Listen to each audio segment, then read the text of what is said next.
Vamos lá, galera, Enem PPL 2016, questão número 68. Em mídias óticas como CDs, DVDs e Blu-rays, a informação é representada na forma de bits, zeros e uns, e é fisicamente gravada e lida por feixes de luz laser. Para gravar um valor zero, o laser brilha intensamente, de modo a queimar, tornar opaca, uma pequena área do disco, de tamanho comparável a seu comprimento de onda. Ao longo dos anos, as empresas de tecnologia vêm conseguindo aumentar a capacidade de armazenamento de dados em cada disco. Em outras palavras, a área usada para se armazenar, representar um bit, vem se tornando cada vez mais reduzida. Qual a alteração da onda eletromagnética que constitui o laser permite o avanço tecnológico citado no texto?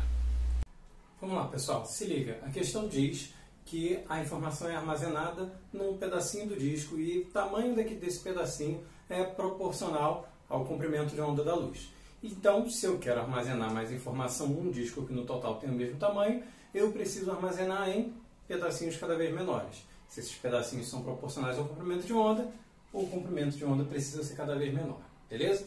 É uma questão bastante rápida, bastante prática, então dá tempo da gente relembrar algumas propriedades de ondas. Está aqui o desenhozinho simples de uma onda transversal, tá bom? Vamos lá, a primeira propriedade que eu quero que você se lembre dessa onda é a amplitude dela. O que é a amplitude de uma oscilação? A amplitude de uma oscilação, que está associada à intensidade dela, é a distância máxima de afastamento do equilíbrio que é possível a gente ter nessa oscilação.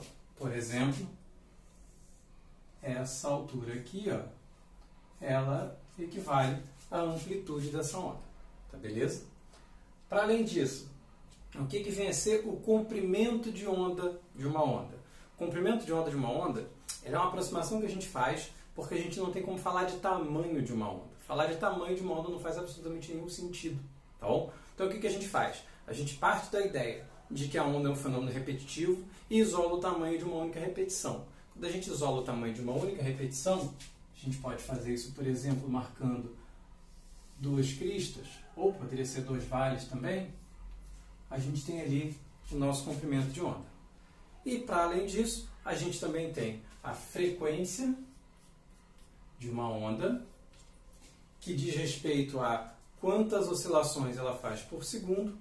A gente tem o período de uma onda, que diz respeito a quanto tempo dura uma oscilação. E a gente tem a velocidade com a qual a onda se propaga, que determina a quantidade aí de metros por segundo que essa onda propaga, tá bom? A lógica é a seguinte: a velocidade de propagação ela depende muito mais do meio do que da fonte. Você pode imaginar que é o meio que determina se vai ser fácil ou difícil aquela onda se propagar por ali, tá bom? Em compensação, a frequência e, consequentemente, o período são determinados apenas pela fonte, porque é a fonte que está determinando quantas oscilações por segundo ela faz. Se a gente lembrar da equação fundamental da onda, então, V igual a lambda vezes F, se V eu não consigo controlar, porque não depende da fonte, depende do meio. E eu preciso diminuir o valor do lambda, o que eu tenho que fazer com a frequência? Eu tenho que aumentar a frequência. Pensa que, mantida a mesma velocidade de propagação, eu preciso achatar essa onda. Se eu quero achatar essa onda, ela consequentemente vai subir e descer mais vezes por segundo. E aí, consequentemente, eu preciso que a frequência aumente. Tá aí. Resposta certa é dizer que, para que o comprimento de onda diminua e logo você consiga gravar mais informação no disco, a frequência tem que aumentar.